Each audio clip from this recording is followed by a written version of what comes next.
आज अतिशय आनंदाची गोष्ट आहे की सारथीच्या विविध उपक्रमांच्या माध्यमातून ज्या लोकांनी त्याचा उचित लाभ घेऊन आपल्या जीवनामध्ये मेहनत करून वेगवेगळ्या स्पर्धा परीक्षा पास केल्या, वेगवेगळ्या प्रकारचे गुणवत्ता धारण केली, अशा सर्व विद्यार्थ्यांचा सत्कार आपण या ठिकाणी ठेवला। खरं तर या सभागृहामध्ये ज्यांचा सत्कार केला पाहिजे अशा जवळपास 800 ते 1000 विद्यार्थी आहेत, पण सगळ्यांचा सत्कार या ठिकाणी मंचावर बोलवून करणं हे शक्य नव्हतं आणि म्हणून प्रातिनिधिक स्वरूपामध्ये आपण काही सत्कार या ठिकाणी केलेले आहेत।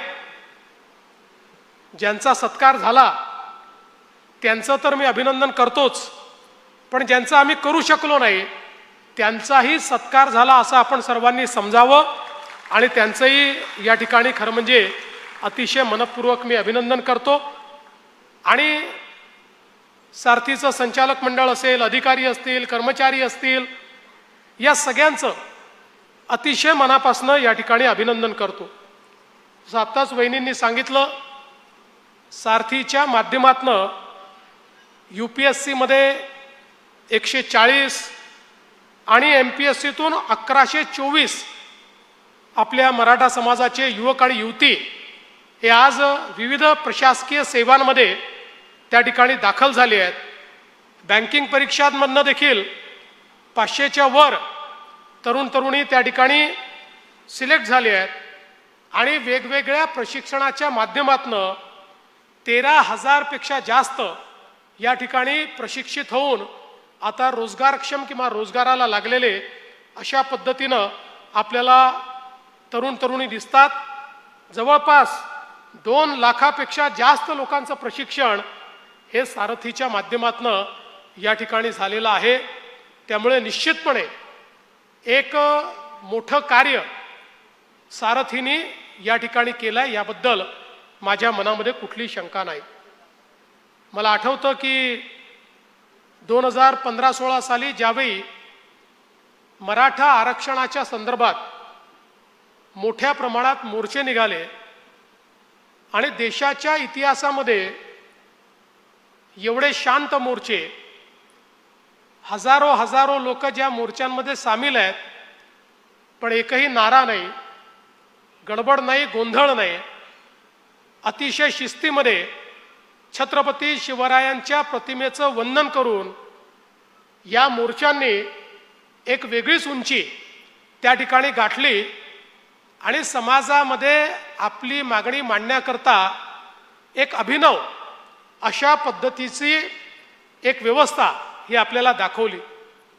आणि त्या मोर्चांना प्रतिसाद देत त्यावेळी मी मुख्यमंत्री होतो, आम्ही सगळ्यांनी निर्णय केला आणि मराठा समाजाच्या आरक्षणाचा कायदा आम्ही त्या ठिकाणी पास केला। पण ज्यावेळी हा कायदा आम्ही पास केला त्यावेळी एक गोष्ट सातत्याने आमच्या मनामध्ये होती, कारण या आंदोलनाच्या निमित्ताने राज्यभरातल्या आणि देशभरातल्या अनेक तज्ज्ञांशी चर्चा व्हायची।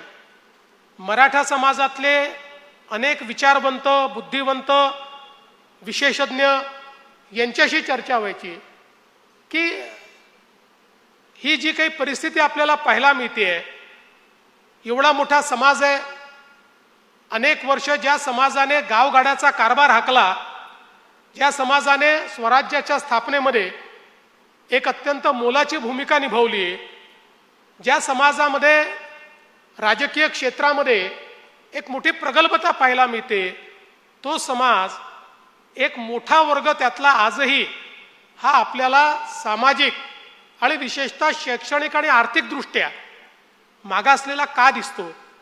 त्या समाजाला आज अशा पद्धतीनं आरक्षण मागण्याची वेळ का येते?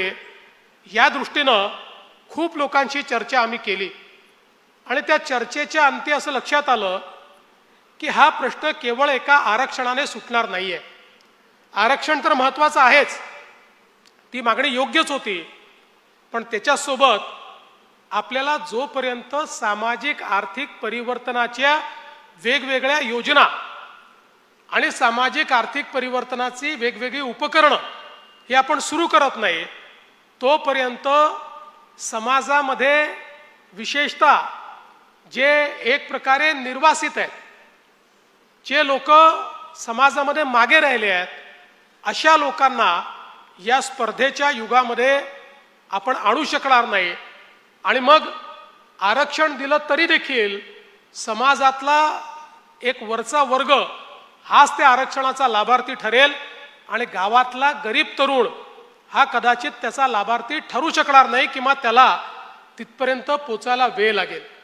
आणि म्हणून मग वेगवेगळ्या प्रकारच्या उपाययोजना आपण सुरू केल्या, ज्याच्यामध्ये शिक्षण, प्रशिक्षण आणि रोजगार या 3 गोष्टींवर भर देण्याचा निर्णय आपण केला. आणि मग शिक्षणाकरता त्यावेळी असं लक्षात आलं की मोठ्या प्रमाणात गरिबीमुळे त्या ठिकाणी आमच्या मराठा समाजातले तरुण तरुणी हे व्यावसायिक शिक्षण घेऊ शकत नव्हते. शिक्षणाच्या खाजगीकरणामुळे मोठ्या प्रमाणात जे प्रायव्हेट कॉलेजेस उभे राहिले, त्या प्रायव्हेट कॉलेजेसमध्ये फी भरण्याची क्षमता ही आमच्या तरुण तरुणींची नसल्यामुळे त्या ठिकाणी कुठला तरी असा एखादा कोर्स करून टाकायचा की ज्यातनं रोजगाराची संधी नाही आणि एक डिग्री मिळवायची. डिग्री मिळवणारे बेरोजगार किंवा 12वी नंतर शिक्षण सोडणारे बेरोजगार अशी संख्या मोठ्या प्रमाणात होत होती. आणि विशेषतः ग्रामीण भागामध्ये शेती लहान झाली, घरं विभाजित झाले, परिवार मोठे झाले, त्यामुळे शेतीतनं कुटुंबाचं पालन करणं हे कुठेतरी शक्य नाही. अशा परिस्थितीमध्ये शिकायलाही पैसे नाही आणि शेतीही अपुरी, अशा दुष्टचक्रात अडकलेले अनेक विद्यार्थी होते. आणि म्हणून त्या काळामध्ये चंद्रकांत दादा आमचे मंत्री होते, आम्ही सगळ्यांनी मिळून निर्णय केला आणि मराठा समाजाच्या विद्यार्थ्यांकरता त्या काळात आपण ओबीसी प्रमाणे उच्च शिक्षणामध्ये 50% फी सवलत देण्याचा पहिला निर्णय हा आपण 2015-16 साली केला.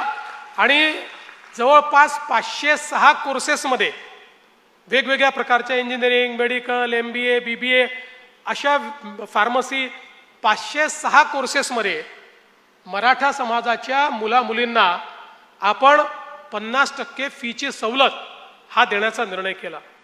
त्याचवेळी दुसरी एक गोष्ट अजून लक्षात आली की या शिक्षणामध्ये दुसरा प्रॉब्लेम काय आहे, तर ज्यांचे नातेवाईक शहरांमध्ये आहेत ते तर कसे तरी नातेवाईकांकडे राहून शिकतात, पण ज्यांचे नातेवाईक नाहीत किंवा ज्यांचे नातेवाईक आहेत पण ते सक्षम नाहीत, त्या लोकांना मात्र राहायला जागा नाही, खोली घेऊन राहता येत नाही. म्हणून त्या ठिकाणी शिक्षण सोडावं लागतं. आणि अनेक विद्यार्थी जे ब्राईट आहेत परंतु पैसा नाही, राहायला जागा नाही, म्हणून त्या ठिकाणी त्यांना सोडावं लागतं. आणि मग आपण त्याही करता योजना सुरू केली. पहिल्यांदा हॉस्टेलची योजना घोषित केली. काही किरायाने हॉस्टेल्स घेऊन आपल्याला करता येतील का त्याची सुरुवात केली. पण लक्षात आलं की हॉस्टेल्स बांधायला वेळ लागेल, सगळीकडे किरायाने हॉस्टेल्स मिळत नाहीत. आणि मग आपण त्या ठिकाणी भाऊसाहेब पंजाबराव देशमुख निर्वाह भत्ता योजना सुरू केली. आणि त्या योजनेच्या अंतर्गत विद्यार्थ्यांना त्या ठिकाणी शहरामध्ये राहण्याकरता त्यांच्या खोलीचं भाडं, त्यांच्या जेवणाचा खर्च आणि त्यांच्या पुस्तकांचा खर्च हा देण्याकरता योजना सुरू करून 60,000 रुपयापर्यंत त्या ठिकाणी विद्यार्थ्यांना तो खर्च देण्याची सुरुवात आपण केली की जेणेकरून फी देखील अर्धी झाली पाहिजे, राहण्या खाण्याचा खर्च देखील मिळाला पाहिजे आणि त्यातनं चांगल्या पद्धतीनं विद्यार्थ्यांना शिकता आलं पाहिजे. अशा प्रकारचा प्रयत्न आपण सुरू केला.